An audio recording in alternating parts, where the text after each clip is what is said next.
Il faut savoir que le jour de Purim, c'est un jour extraordinaire. Il y a marqué « Kol apochet yad notim lo ». Tout celui qui demande, on lui donne. Quand quelqu'un nous demande la tzedaka, on peut demander « Pourquoi tu demandes ?»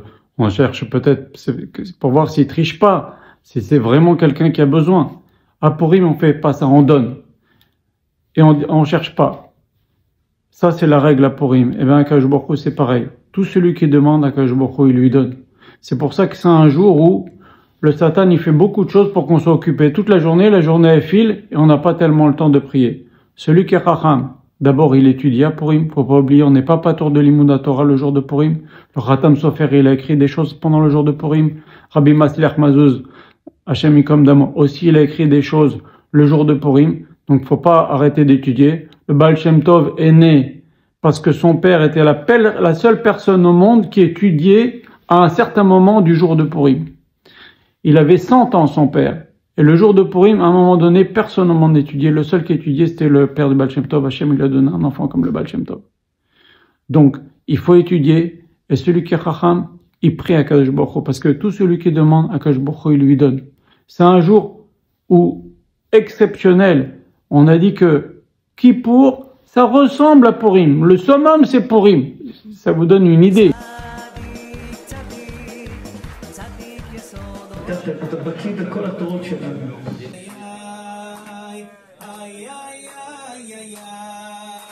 En tous les cas, celui qui est intelligent, il prend du temps pour prier le jour de Purim. Je vais vous raconter deux histoires pour vous illustrer cela. Première histoire que Rabbi Yoshua Pinto raconte dans un de ses livres pour illustrer cela. Il y avait un jour une personne qui a sauvé la vie du roi.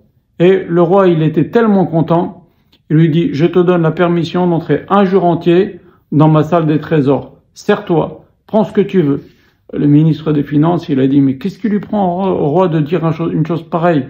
Il va nous dévaliser les finances de l'État, il va vider tous les trésors de l'État. » C'est comme si quelqu'un lui dit « Rentre dans la Banque de France, tous les coffres sont ouverts, tu prends tout. » C'est très très grave. Alors ils ont réfléchi. Le ministre des Finances et tous les autres ministres ont réfléchi pour contrer la mauvaise idée du roi. Ils ont réfléchi, ils ont vu que cet homme-là qui avait sauvé le roi, il avait deux choses qu'il aimait énormément. Manger et boire et écouter de la musique. Qu'est-ce qu'ils ont fait? À l'entrée du palais, à l'entrée de la salle des trésors du roi, ils ont mis des orchestres et ils ont mis un traiteur avec traiteur chinois, traiteur tout ce que vous voulez, comme dans les mariages, vous savez, des tas de petits stands comme ça. Et le type, il a commencé à goûter. Il a voulu rentrer dans la salle des trésors, on lui dit non, regarde, il y a un super orchestre. Et on a fait venir et l'orchestre était là, il a chanté il a fait de la belle musique, il était super content. On lui a donné à boire. Et il a passé comme ça. Et après, il a voulu rentrer, on lui dit non, regarde. Viens voir, il y a encore autre chose à manger. Et vas-y, je mange. Il avait bu, alors il mange encore plus. À la fin, ils l'ont tellement occupé que quand il a voulu rentrer dans la salle des trésors, on lui a dit fini, la journée est terminée. C'est exactement la même chose à Purim. À Purim, les portes du ciel sont ouvertes. On en a parlé dans plusieurs cours. Donc, il faut en profiter pour prier Hachem. Priez pas seulement pour vous. Priez pour toi, Israël. Vous savez que toi, Israël a besoin. Donc, priez énormément le jour de Purim. Voilà. Et je vous raconte une deuxième histoire que Rabbi Yoshua Pinto a racontée dans un cours. À Rosh Hashanah, le Baal Shem Tov, on l'a trouvé très contrarié. Très, presque inquiet. On lui a dit, qu'est-ce qui se passe? Il a dit, j'ai vu qu'il y a une très grave xéra sur Am Israël. Et j'arrive pas à l'annuler. Malgré tout ce qu'on a pris à Rosh Hashanah, j'arrive pas à l'annuler. Alors les élèves lui ont dit, Rabbi, qu'est-ce qu'on peut faire? Le Baal Shem Tov, il a dit, il n'y a qu'un seul homme qui peut l'annuler. Il s'appelle monsieur un tel, il est dans telle ville. Allez le voir et demandez-lui de prier pour annuler cette xéra. Alors ils vont voir cet homme-là. Et ils arrivent dans cette ville et ils cherchent ce monsieur. Et ce monsieur-là, il le voit, c'est un clochard. C'est un clochard, il boit tout le temps, il boit du vin, il est dans la rue assis par terre en train de boire. Alors il l'attrape et il le dessoule, hein, il le laisse comme ça pendant plusieurs jours jusqu'à qu'il perd un peu de son état d'ivrogne et ils lui disent voilà, il faut que tu pries, le Baal Shem Tov a dit que tu dois prier. Alors ce monsieur il prie et par sa prière, il annule la Xéra. Et dès qu'ils s'en vont, les élèves du Baal Shem Tov, il reprend du vin et vas-y, il se remet à boire. Alors les élèves vont voir le Baal Shem Tov et lui disent, comment? Toi, Rav, le Baal Shem Tov, t'as pas réussi à annuler la Xéra. Nous, avec aussi, on a prié, on n'a pas réussi. Et c'est cet ivrogne-là qui a réussi à annuler cette Xéra. Le Baal Shem Tov leur a dit la chose suivante. Écoutez bien. Cet homme-là, c'est un type, il faisait des grands péchés. Ok?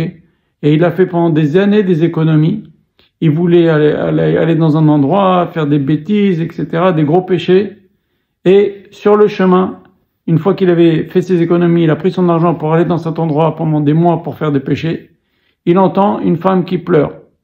Il pousse la porte, il voit une femme qui pleure avec son mari qui est mort et plein de petits-enfants. Il lui dit, madame, qu'est-ce qui se passe? Il dit, voilà, mon mari est mort.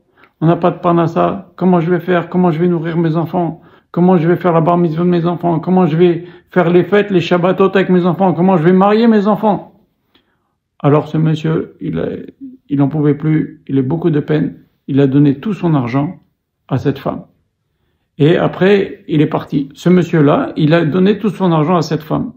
Mais dans le ciel, ça a fait un choc terrible dans le ciel. Comment cet homme-là, il donne tout ce qu'il a fait comme économie pendant des années pour faire des péchés. Et lui, il a la force de prendre tout son argent, ce juif-là, il a la force de prendre tout son argent et le donner à cette femme pour qu'elle ait de quoi vivre avec ses enfants pendant des années, marier ses enfants, une très grosse somme. Ça a fait un choc terrible dans le ciel. Et Akadosh Baruch Hu, il a décidé, cet homme-là, sa récompense, ce sera que tout ce qu'il demande, on lui donne. Alors, vous imaginez que ça va être catastrophique. Parce qu'il est mal engagé, cet homme-là. Il fait des péchés, il fait des choses pas bien. Mais il a un mérite. Et Akadosh Baruch Hu, il a été gozer, que cet homme-là, tout ce qu'il prie, on va lui donner. Alors, qu'est-ce qu'ils ont fait? Les anges, ils ont prié à Akadosh Baruch Hu que cet homme-là, il devienne un ivrogne. Comme ça, au moins, il peut pas prier sur n'importe quoi et n'importe quand. Et donc, cet homme-là, maintenant, il est tombé dans l'alcool. Voilà ce que leur explique le Baal Shem Tov. Le Satan, ce qu'il a fait, les anges, ce qu'ils ont fait, c'est qu'ils tombent dans l'alcool. Comme ça, la vie, elle passe. Et son pouvoir de prière, il l'utilise pas. Mais s'il avait su l'utiliser, il aurait pu faire des choses extraordinaires. Et ben, c'est exactement pareil à Purim.